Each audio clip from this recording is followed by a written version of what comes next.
Number 2 માં વારંવાર light કાપથી જનતા પરેશાન, તાત્કાલિક કાર્યવાહી માટે રજૂઆત।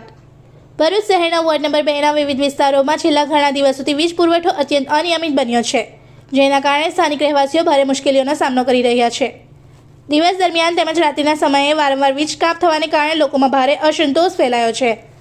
ખાસ કરીને ઢાંગરાવાડ, મુંડાફળિયા, ઢબોયાવાડ, સિંધીવાડ, સુથારફળિયું તથા ડભીપુરાના આસપાસના વિસ્તારોમાં તેમજ મદની પાર્ક અને અહમદનગર વિસ્તારમાં પરિસ્થિતિ વધુ ગંભીર બની ગઈ છે।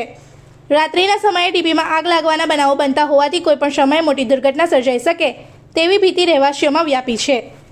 આ ગંભીર સમસ્યાને ધ્યાનમાં રાખીને વોર્ડ નંબર 2ના સભ્યો શમશાદ અલી સૈયદ, હેમેન્દ્ર કોટીવાલા તેમજ સ્થાનિક રહીશો સફી સલ્લુ, જાકીર કુરેશી અને ઇકબાલભાઈ પટેલ દ્વારા વીજ વિભાગના નાયબ ઇજનેરને રજૂઆત કરવામાં આવી છે અને વહેલી તકે સમસ્યાનો નિકાલ લાવવા માંગ કરવામાં આવી છે। ભરૂચ શહેરના વોર્ડ નંબર 2માં ખાસ કરીને ઢાંગરાવાડ, મુંડાફળિયા, નાના ડભોયાવાડ, સુતારફળિયું, ડભીપુરા એના સહિતના આસપાસ વિસ્તારોમાં તેમજ સોસાયટી વિસ્તાર, મદની પાર્ક, અહમદનગર, રેયાન ફ્લેટની આસપાસના વિસ્તારોમાં જે વારંવાર વીજ કાપ કરવામાં આવે છે।